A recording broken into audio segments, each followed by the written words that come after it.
Are you a Year 12 student and you're thinking that you might want to do an apprenticeship or work-based training after you finish your sixth form course or your college course? This is the video for you. We're going to take you through what you need to do in your research year during Year 12 to prepare, and it's going to give you all the top tips. So I want you to imagine you've got a timeline. So over here, this is you at the beginning of Year 12, and this is you a couple of years later at the end of Year 13, heading out for the future. Now what we're going to do, we've got a halfway point here. This is the summer holidays, but we're going to get rid of Year 13 for the moment and just chuck that over there, and we're going to bring across your Year 12. Now, what we know about many different apprenticeship schemes, and there's loads of different apprenticeships out there, and they're really cool, and they range from level 2 kind of apprenticeships, where you're looking at things like carpentry, all the way through to things like engineering technicians, onto higher and degree apprenticeships. So for example, you can go and do a degree apprenticeship and study to be an architect. How cool is that? There's so many different choices out there. Now, some of these schemes are called apprenticeships and some of them are called school leaver schemes, but they're generally going to be very similar.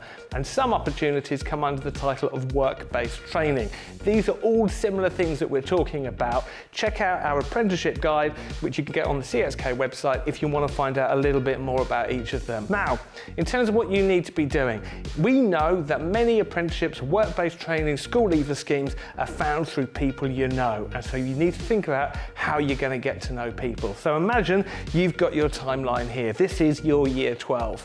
Now, in terms of getting these places, let me talk you through a couple of bits. When we're looking at things like degree apprenticeships and the school leaver schemes aimed at Year 13 students, this is where you need to have a level 3 qualification to enter them. Basically, there's several things that happen. During Year 13, many of the big companies running these schemes, beginning of Year 13, end of Year 12, will run what are called Insight Weeks, and it's a big hidden secret. So these big companies run these Insight Weeks, and they want to find the best students that they can take. Now, to get onto these Insight Weeks, you have to apply early. So imagine we've got our timeline here. The Insight Week is happening around about July, so that's when some of your peers might be going off to university open days and all that good stuff.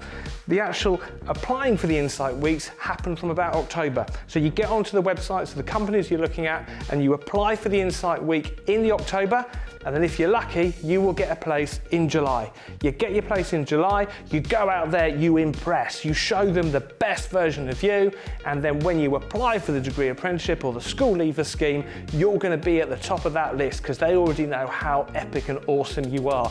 That's part of the game. Now, some of the companies won't run formal Insight Weeks, so you need to get yourself out there. So we go back to our Year 12 timeline. What you need to do at around about October sort of time is start talking to employers. Start building up relationships with employers so you can set up some work experience for around about the same time, in around about July of your Year 12, so you can get things set up. And then again, you start applying for those degree apprenticeships and those schemes and the regular apprenticeship schemes, and you're on the top of their list. Now, what might happen is this employer over here that you do your work experience with, they may not have been intending to take on an apprentice, but they meet you, you show them how epic you are, and then they go, you know what, we're going to create an apprenticeship opportunity for you. I have seen that happen.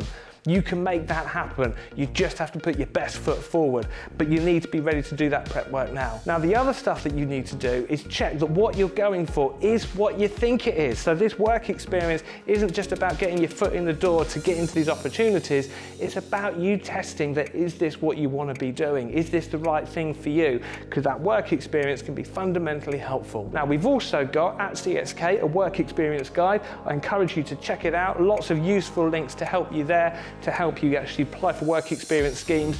We've got the best web links in there to help you, so check that out. And we've also got our vlog on work experience as well. I encourage you to check that out because it'll give you a whole load of top tips in terms of how to secure a placement. But use that Year 12 wisely. Use it to prepare so you're in the best possible situation at the end of Year 13. I hope this has been helpful. Take care.